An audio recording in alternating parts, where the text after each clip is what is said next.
Hello guys, welcome back to multiverse news. ఇప్పుడు నేను చెప్పబోయేది హ్యాపీనెస్ K-డ్రామా మూవీ రివ్యూ. ఇది సిరీస్ రివ్యూ అనమాట.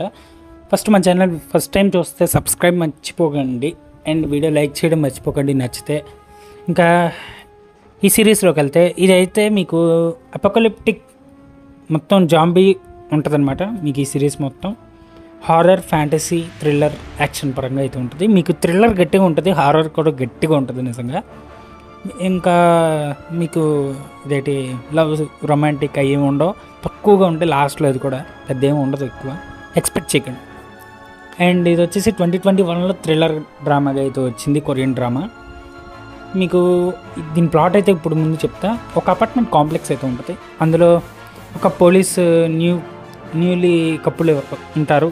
అండ్ అలాగే ఆ అపార్ట్మెంట్ కాంప్లెక్స్ని మిలిటరీ వాళ్ళు అయితే క్వారంటైన్ చేస్తారు. మొత్తం లాక్ చేసి బయటికి రాకుండా, లోపల వాళ్ళు బయటికి రాకుండా, బయట వాళ్ళు లోపలికి వెళ్ళకుండా మొత్తం మూసేస్తారు.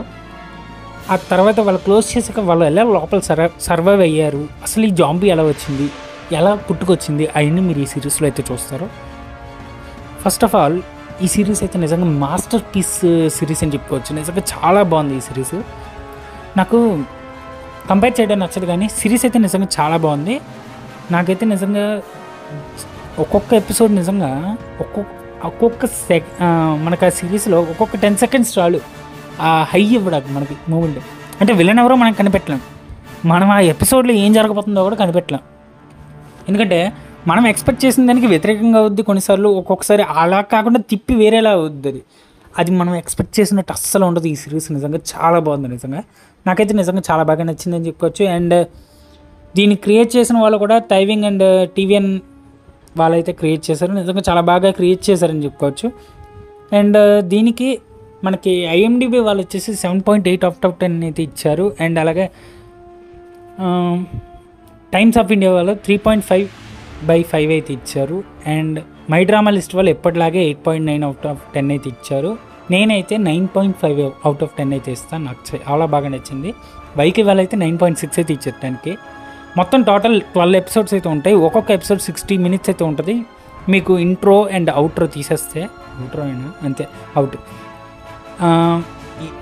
దీని సెన్సార్ వచ్చేసి U/A 16+ అయితే ఇచ్చారు రేటింగ్. ఎందుకంటే మీకు ఇందులో horror scenes, thrilling scenes and అంటే బ్లడ్ సీన్స్ బాగా ఉంటాయి. ఎందుకంటే ఆ జాంబీ వేరే వాళ్ళని కరిస్తే ఇన్ఫెక్ట్ అవుతారు చూడండి, అప్పుడు ఆ టైంలో బ్లడ్ సీన్స్ ఎక్కువ వస్తాయి. ఇది స్పాయిలర్ కాదు, జాంబీ ఉంటుంది ఖచ్చితంగా ఇందులో. మొత్తం జాంబీ మీద ఈ సిరీస్ బేస్ అయి ఉంటుంది. అండ్ OTT వచ్చేసి మీకు నెట్ఫ్లిక్స్ అలాగే వైకీలో ఉంది. నెట్ఫ్లిక్స్లో అయితే మీకు సబ్స్క్రిప్షన్ ఉండాలా, వైకి ఫ్రీగా చూడొచ్చు మీరు. సీజన్ 2 గురించి చాలామంది అడుగుతూ ఉంటారు. సీజన్ 2 గురించి పెద్దగా ఏం చెప్పడానికి లేదు. ఎందుకంటే సీజన్ 2 మనకి సీజన్ 1 వచ్చేసి సౌత్ కొరియాలో పెద్ద హిట్ కొట్టింది నిజంగా. కానీ వాళ్ళకి సీజన్ 2 మీద ఐడియాస్ లేవంట, ప్లాన్స్ ఏం చేయలేదంట. సీజన్ 2 వస్తుందని కూడా డౌటే, కన్ఫామ్ అయితే లేదు. నెట్ఫ్లిక్స్ తలుచుకుంటే చేయగలదు, ఎందుకంటే నెట్ఫ్లిక్స్ దగ్గర రైట్స్ ఉన్నాయి. ఆ రైట్స్తో నెట్ఫ్లిక్స్ సీజన్ 2 తీయగలదు ఈజీగా. నెట్ఫ్లిక్స్ మనకి తీసేయగలరు, రైట్స్ ఉన్నాయి కాబట్టి. రూమర్ ప్రకారం 2024లో మనకి అంటే డిసెంబర్ నుంచి మనకి అదేంటి జూలై మధ్యలో మనకి ఈ సీజన్ 2 అనేది రిలీజ్ చేసే ఛాన్సెస్ ఉన్నాయని గట్టిగా రూమర్స్ అయితే వస్తున్నాయి. ఇదైతే అఫీషియల్గా కన్ఫర్మ్ కాలే కానీ వస్తున్నాయి రూమర్స్ అయితే.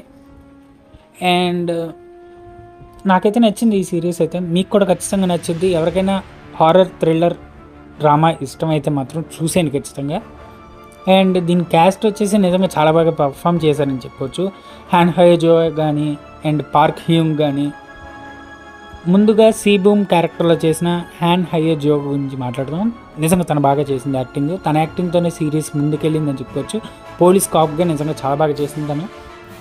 ఆ యాటిట్యూడ్ కానీ, ఆ బిహేవియర్ కానీ నిజంగా చాలా బాగా ఎక్స్పెక్ట్ చేయలేని విధంగా చేసింది. నిజంగా చాలా బాగా చేసింది. తన వల్లే ఈ సిరీస్ ముందుకెళ్ళిందని చెప్పుకోవచ్చు. అండ్ మన హీరో జో వూ, ఇతను కూడా చాలా బాగా చేశారు హ్యాండ్ యోగా. అండ్ పార్క్ జో, ఓకే, మిగతా వాళ్ళందరూ వాళ్ళ రోల్స్లో వాళ్ళు బాగానే చేస్తారు. పార్క్ హ్యంగ్ కానీ హీరో, అండ్ జో వూ కానీ, లీ జాన్ కానీ, సాంగ్ జియో కానీ, వాళ్ళైతే వాళ్ళ క్యారెక్టర్లో అయితే వాళ్ళు బాగా చేశారని చెప్పుకోవచ్చు నిజంగా. అండ్ నాకు ఒక్కొక్క ఎపిసోడ్లో నేను థ్రిల్లింగ్ బాగా ఫీల్ అయ్యాను. నైట్ టైం చూశాను ఈ సిరీస్, మొబైల్లోనే చూశాను, టీవీలో చూద్దాం కూడా అవ్వలేదు. సో అంతే గైస్, ఇంతకుమించి ఈ సిరీస్ గురించి పెద్ద చెప్పడానికి లేదు. ఉన్నా సరే అవన్నీ స్పాయిలర్లు అయిపోతాయి చెప్తే. సో ఇంతటితో ఈ రివ్యూ అయితే ముగిసిపోతుంది. మన ఛానల్ ఫస్ట్ టైం విజిట్ చేసి సబ్స్క్రైబ్ చేసుకోండి and put your hand on my shoulders season 1 review చూడకపోతే చూసేయండి. అలాగే my girl friend is an alien season 1 review ఉంది మన ఛానల్లో. మొత్తం 2-3 రివ్యూస్ అయితే ఉన్నాయి కొరియన్వి, చూడాలనుకుంటే చూసేయండి. డిస్క్రిప్షన్లో వీడియో లింక్స్ ఉంటాయి అండ్ స్క్రీన్స్లో ఉంటాయి, వీళ్ళు ఒకసారి లుక్ వేసేయండి, మర్చిపోకండి. అండ్ మళ్ళీ కలుద్దాం నెక్స్ట్ వీడియోతో. మన ఛానల్ సబ్స్క్రైబ్ చేసుకోండి మోర్ అప్డేట్స్ అండ్ రివ్యూస్ కోసం. ఒకవేళ ఓన్లీ రివ్యూస్ కావాలనుకుంటే మీరు డ్రామా వ్యూస్ ఇన్ తెలుగు ఛానల్లోకి వెళ్ళి మీరు ఓన్లీ రివ్యూస్ అయితే చూడొచ్చు అందులో. మళ్ళీ కలుద్దాం నెక్స్ట్ వీడియోతో. అంతవరకు గుడ్ బై.